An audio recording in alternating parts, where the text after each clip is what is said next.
The Medusa Touch wasn't just a supernatural thriller, it was a disaster movie hiding inside a heartbeat that refused to stop. It landed in 1978 like a bad omen, too bleak to ignore, too prophetic to dismiss. Productions that year battled budgets, collapsing sets, and nervous studios. But this film added something stranger, a story about destruction triggered by a man who never opens his eyes. And behind that story, nothing went smoothly. Rewrites, panicked technicians, and a cathedral sequence that looked uncomfortably real. Why did a film about psychic terror feel like it was documenting something already happening? These are 20 weird facts about the Medusa Touch. When the Medusa Touch entered production in the late 1970s, it stepped into a cinematic landscape obsessed with catastrophe. Audiences were living through a decade of political tension, unexplained aviation disasters, and public fear of invisible forces, a perfect storm for stories that blurred the line between fate and paranoia. Films like The Omen and Carrie had already proven how powerful supernatural dread could be, but the Medusa Touch offered something colder.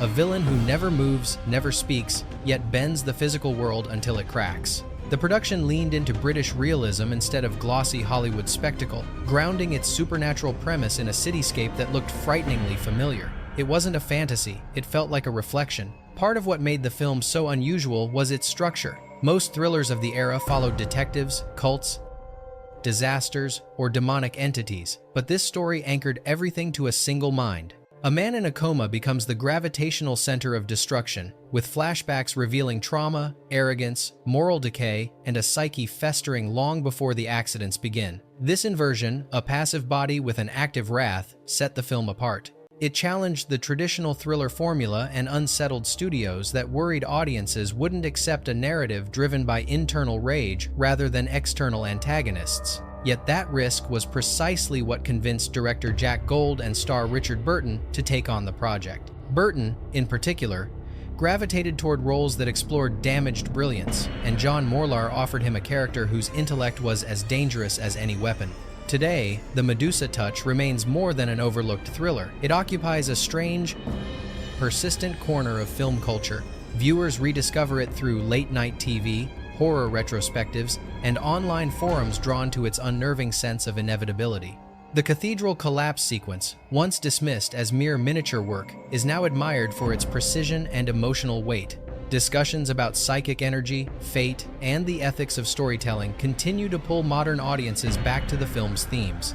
Even decades later, its blend of realism and prophecy feels contemporary, echoing modern fears of unseen forces that influence global events. It's a film that never had franchise ambitions, yet somehow refuses to disappear, a cult object defined not by shock value, but by the quiet dread that it might be saying something true.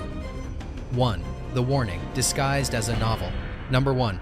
The Medusa Touch didn't begin as entertainment, it began as a quiet act of dread.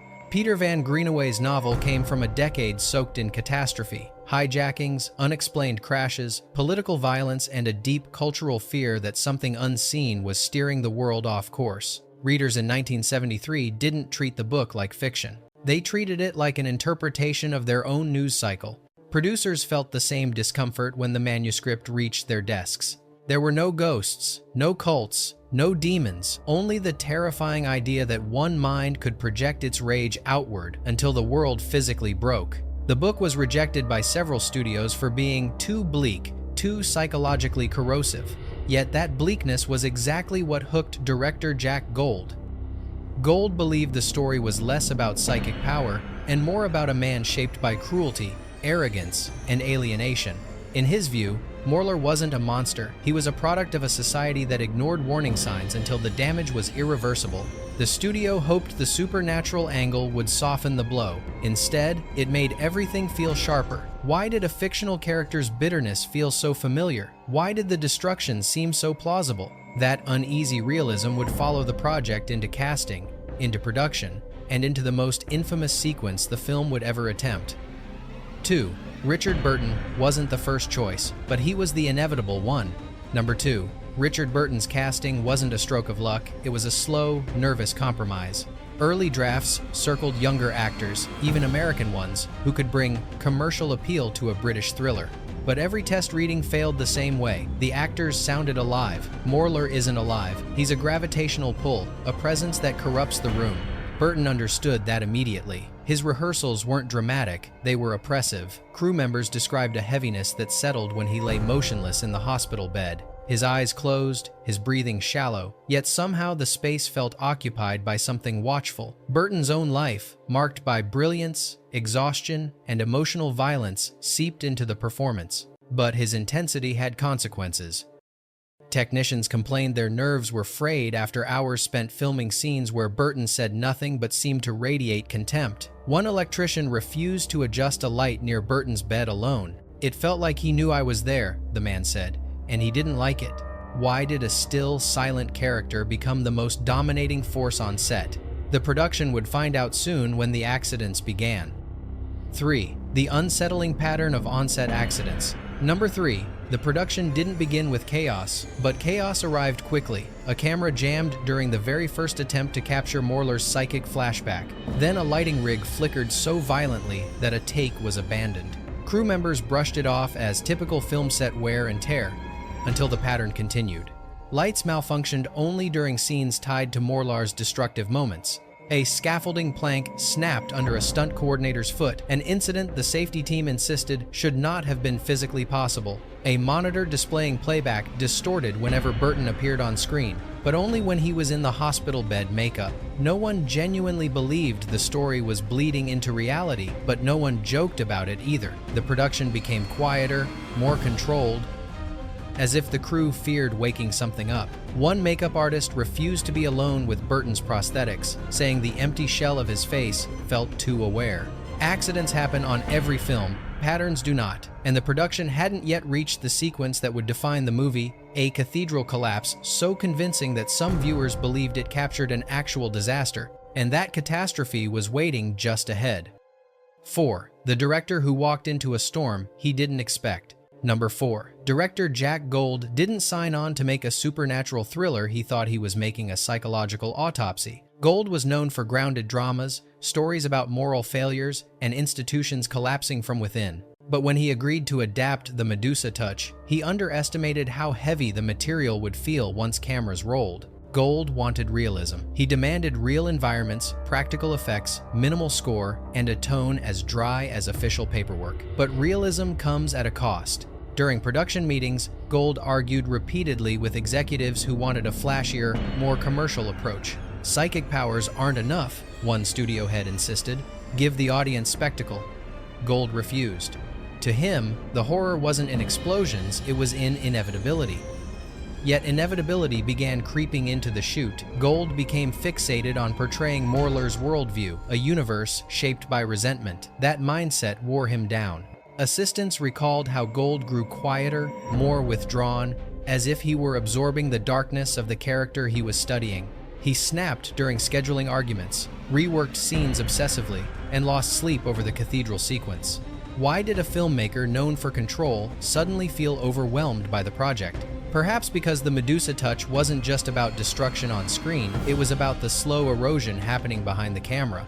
And the tension between Gold and the studio would soon shape the next series of bizarre decisions. 5. A script rewritten until it barely survived. Number 5. The script for The Medusa Touch went through so many rewrites that early drafts barely resemble the final film. The novel's structure, memory fragments, moral ambiguity, and a protagonist who is both victim and villain terrified executives. They wanted clarity, a traditional thriller arc, and an ending audiences could digest. The novel offered none of that. Meetings turned heated. One producer demanded an exorcism subplot. Another wanted Morler's powers explained with science, a note Gold found insulting. Draft after draft attempted to soften the story, to make Morler sympathetic, or heroic, or tragic. Gold rejected them all. The tension reached a peak when a studio executive proposed cutting the cathedral collapse entirely. "It's too big, too bleak, too expensive," he argued, "and it will get us in trouble." Gold insisted the scene was the heart of the film, the moment where Morler's internal world finally erupts into physical reality. Without it, he said, the story had no point. By the time cameras rolled, the script was a stitched-together survivor. Gold's psychological bleakness fused with the studio's demand for spectacle. The uneasy hybrid gave the film its strange tone, part character study, part disaster prophecy. And the cathedral sequence the studio feared most was about to become the production's biggest gamble. 6. The cathedral that was never supposed to collapse. So, realistically, Number 6. The cathedral collapse. The scene that defines the Medusa Touch wasn't designed to look that real. Not at first. Miniatures were the standard for disaster films. But Gold wanted something heavier. Something that didn't feel like a model. He pushed effects teams to build structures with genuine mass, using denser materials than typically allowed.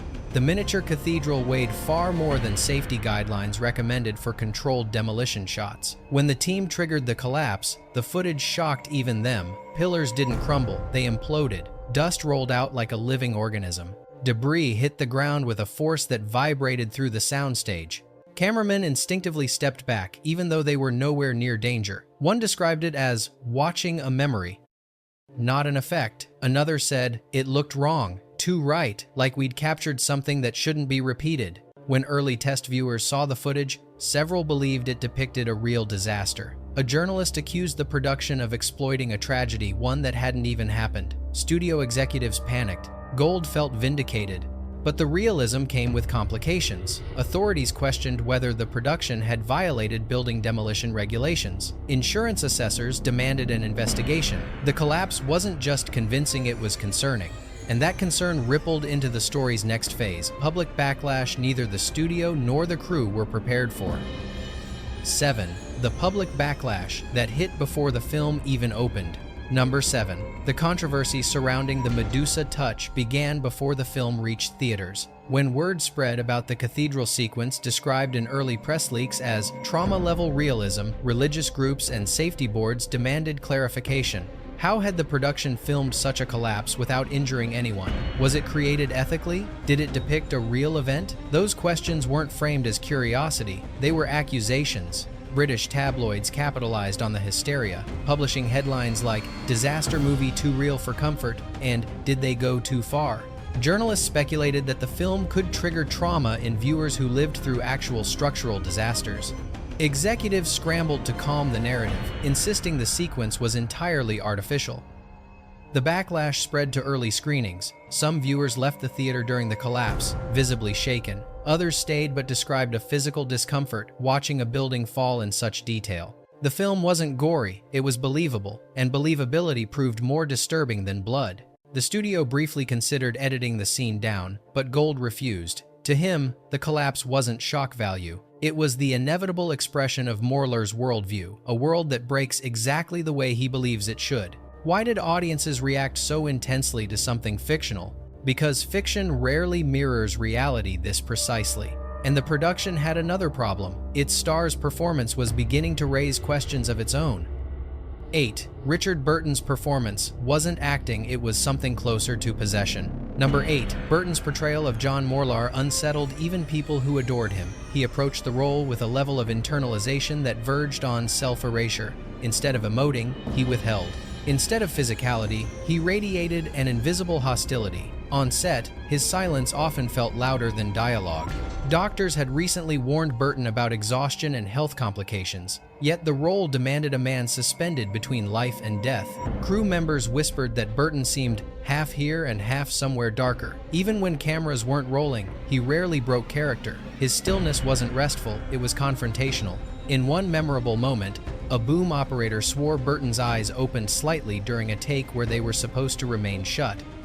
Playback showed nothing, but 3 witnesses insisted the same thing. He looked at us. Burton denied it, but the rumor spread like fuel. Psychologists studying method acting often note that intense roles can distort an actor's emotional boundaries. Burton, already carrying personal turmoil, immersed himself so deeply that scenes shot weeks apart felt like fragments of a continuous trance.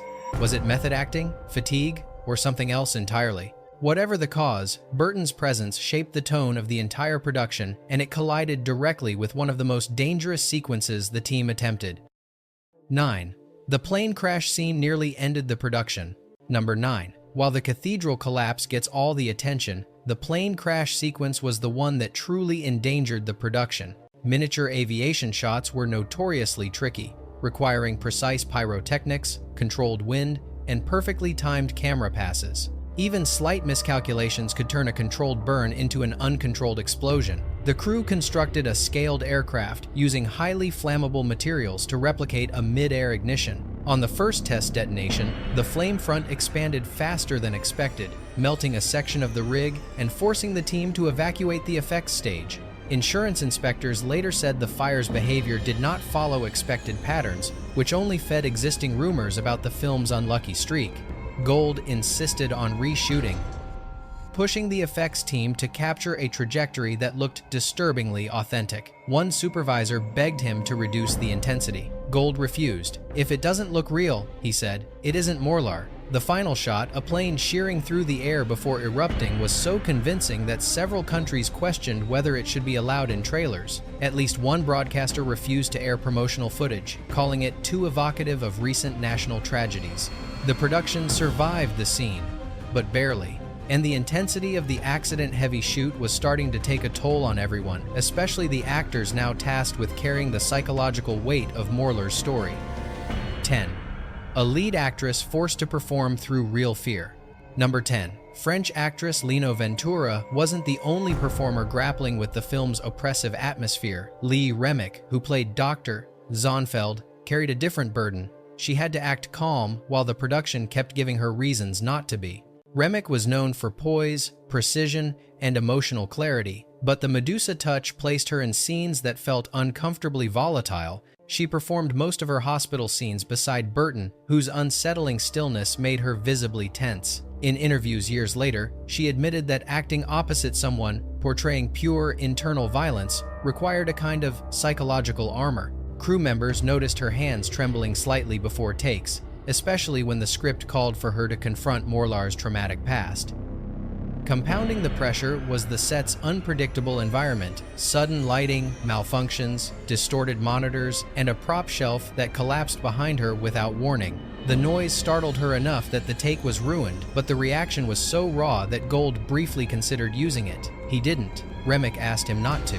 Her final performance carries a subtle layer of dread that wasn't entirely scripted. "I wasn't acting fear," she said. "I was managing it." And the fear wasn't confined to actors. The crew member responsible for recreating Morlar's notebook discovered something that unsettled even the most skeptical technicians. 11. The prop notebook that contained pages no one claimed writing. Number 11. Morlar's journal, filled with bitter philosophies and predictions of catastrophe, was supposed to be a standard prop. Instead, it became one of the strangest objects on set. The art department created 30 handwritten pages reflecting Morlar's worldview: resentment toward humanity, memories of childhood cruelty, and cryptic references to disasters. But halfway through the shoot, a continuity supervisor discovered extra pages in the notebook. They weren't part of the approved script, and none of the prop artists recognized the handwriting. The new pages were darker, more specific. One referenced a structural collapse eerily similar to the cathedral sequence that had not yet been filmed. Another described the sky tearing open, an image uncannily close to the plane crash miniature tests. The crew investigated the anomaly, assuming a prank, but no one admitted responsibility. The pages remained in the notebook, and Gold, fascinated rather than disturbed, allowed the prop to stay as is. "It fits Morlar," he said. The mystery became a running joke, told in hushed tones. The notebook is writing itself, but jokes only mask so much. When technicians noticed the ink smeared in a way suggesting it wasn't fully dry, even though the pages appeared days old, the object gained a quiet, unnerving reputation. If the notebook was a hoax, it was an elaborate one. If it wasn't, the coincidences were piling up, and the film's final sequence would test everyone's nerves even more. 12. The ending wasn't the ending until a last-minute rewrite saved the film. Number 12. The conclusion: audiences remember Morlar's pulse monitor beeping back to life as another disaster looms almost never existed. The original scripted ending was far bleaker. Morlar flatlines, the threat dies with him, and the film fades out in clinical silence. Gold hated it. "It betrays the logic of the story," he argued. "Morlar doesn't stop just because his body does." The studio, however, insisted on a definitive ending. They worried that an open-ended finale would confuse audiences and reduce marketability. For weeks, production meetings stalled as neither side budged. Shooting moved forward without a confirmed conclusion, leaving editors in limbo. Then, days before the final hospitalization scenes were scheduled, Gold proposed a compromise: let Morlar die, but let the threat survive. The resurrection of the pulse monitor would suggest continuation without showing anything explicit, a perfect marriage of psychological horror and narrative ambiguity. Everyone agreed. It was cheap to film, easy to edit, and terrifying to imagine. The last-minute change transformed the film from a self-contained thriller into something mythic, a story about destructive willpower that refuses to die. Test audiences reacted strongly. Some gasped, others groaned, a few applauded, but no one felt nothing, and that, Gold believed, was the point. The ending saved the film's identity, and it marked the moment the Medusa Touch stepped fully into cult classic territory. 13. The makeup team feared Burton's unblinking transformation. Number 13. Burton's coma makeup might look simple on screen, but it created one of the most unsettling working conditions the makeup department ever experienced. The prosthetics had to freeze Burton's expression into a state of perpetual near-death, pale skin, drained lips, and eyelids sealed in a barely-there twitch. The goal was realism, the result was discomfort. Makeup artists reported that applying the prosthetics felt like preparing a body, not an actor. Burton remained unnervingly still during the process, so still that one artist poked his shoulder gently just to confirm he was awake. He didn't respond until minutes later, saying, "I was thinking." The team also had to maintain the look for hours, which required frequent checks, but no one liked getting close. One artist confessed that Burton's immobility created a sense of shared silence, as if the makeup chair itself demanded reverence. Another described hearing Burton exhale softly and jumping because she thought the sound came from somewhere else. During a long take, a makeup assistant swore Burton's skin felt cold to the touch. Others dismissed it as studio air conditioning, but the assistant refused to check again. Burton wasn't just playing Morlar, he was inhabiting stillness so completely that the boundary between performance and presence blurred. And that blur extended to one of the film's strangest coincidences, a real building evacuation that mirrored a scene in the script. 14. A real evacuation mirrored the script, and no one liked the timing. Number 14. Midway through production, the crew arrived on set to find the building next door cordoned off by emergency services. An evacuation had been ordered after engineers detected structural instability. No one was injured, and the threat turned out to be minor, but the timing was eerie. The day's scenes involved Morlar describing his intrusive thoughts about collapsing buildings. Even before the evacuation, the crew whispered about the film's odd coincidences. Now they had a physical one staring them in the face. Gold downplayed the event, calling it an unfortunate but unrelated incident. Crew members weren't convinced. Some joked that Morlar was expanding his reach. Others refused to joke at all. A camera operator admitted later that he considered quitting that morning. "It stopped being funny," he said. "It felt synchronized." The coincidence didn't end there. A prop van used for location shooting experienced brake failure that same afternoon, rolling backward into a lamppost. No one was hurt, but the accumulation of incidents, small, harmless, but thematically perfect, made even skeptics uneasy. The production forged ahead, but with heightened caution. And that caution fed directly into the performance of the actor who had to confront Morlar's psyche head-on, the detective tasked with unraveling the destruction. 15. The detective role became a psychological weight for the actor. Number 15. French actor Lino Ventura approached the role of Inspector Brunel with his signature restraint, grounded, controlled, emotionally anchored. But playing the rational counterpoint to Morlar's madness came with its own psychological toll. Ventura was known for disciplined performances, yet the Medusa Touch demanded a different kind of endurance, emotional containment, in an environment where everything felt subtly destabilizing. Brunel's scenes required him to process catastrophe after catastrophe, each tied to a man who could not be interrogated in any conventional way. Ventura described the role as acting opposite absence, an experience that left him mentally drained. Burton's static presence didn't help. Ventura said performing dialogue over an unmoving body felt like speaking into a well. If you on H road. The film's increasingly oppressive tone weighed on him. During a particularly intense night shoot, Ventura reportedly stepped away from set, telling Gold, "This story is eating itself." Gold didn't disagree. Despite the strain, Ventura's performance became the grounding force of the film, a human anchor amid escalating absurdity. Without his realism, the story might have collapsed under its own supernatural intensity. But even Ventura couldn't shield the production from the next ordeal, a confrontation with censors who believed the film's psychological violence crossed the line. 16. The censors fought the film more than the studio did. Number 16. When the Medusa Touch was delivered to British censors, they fixated less on the disaster scenes and more on the film's unsettling tone. The violence wasn't graphic, but it felt disturbingly intentional, not random chaos, but targeted malice.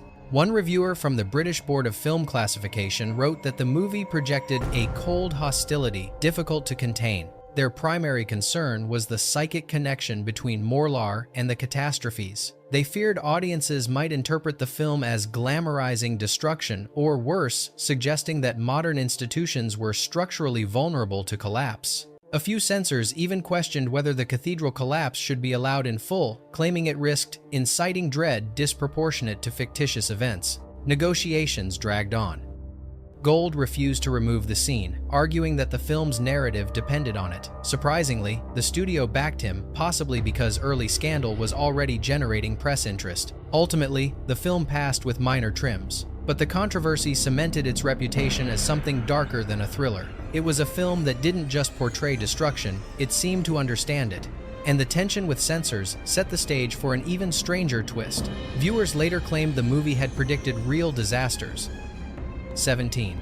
Audiences began linking the film to real-life tragedies. Number 17. Shortly after the film's release, newspapers and viewers began drawing eerie parallels between the film's fictional catastrophes and actual events. A minor earthquake, a building facade collapse, and an aviation incident occurring months apart were all retroactively interpreted through the lens of the Medusa Touch. This wasn't unique. Films like The Omen and The Exorcist inspired similar associations, but the Medusa Touch felt different because its disasters were grounded in plausibility. They looked like things that could happen on any ordinary day, without supernatural interference. Some viewers wrote to studios claiming the film foresaw specific events. Others insisted Morlar was modeled on real individuals rumored to possess psychic abilities. Of course, these theories had no basis, but the film's realism made denial feel strangely inadequate. Even journalists approached interviews with Gold and Burton cautiously, asking whether they believed in precognition. Gold dismissed the idea entirely.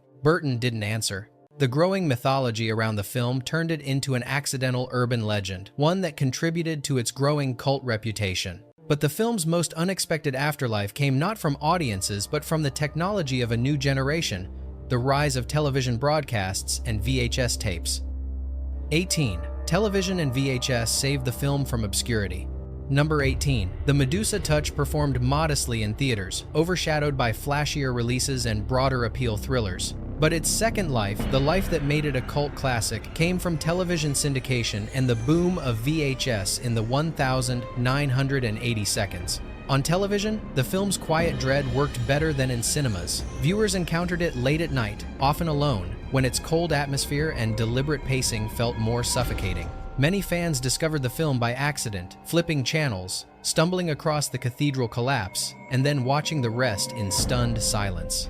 VHS accelerated this revival. Tape collectors praised the film's intelligence, its cruelty, its uncanny realism. Horror magazines began listing it among the best supernatural thrillers you've never seen.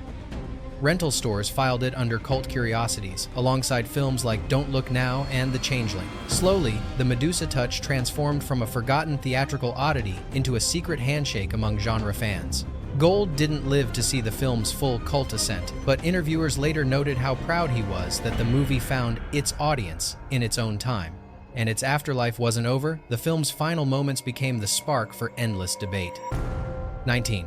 The final scene sparked decades of debate among fans and scholars.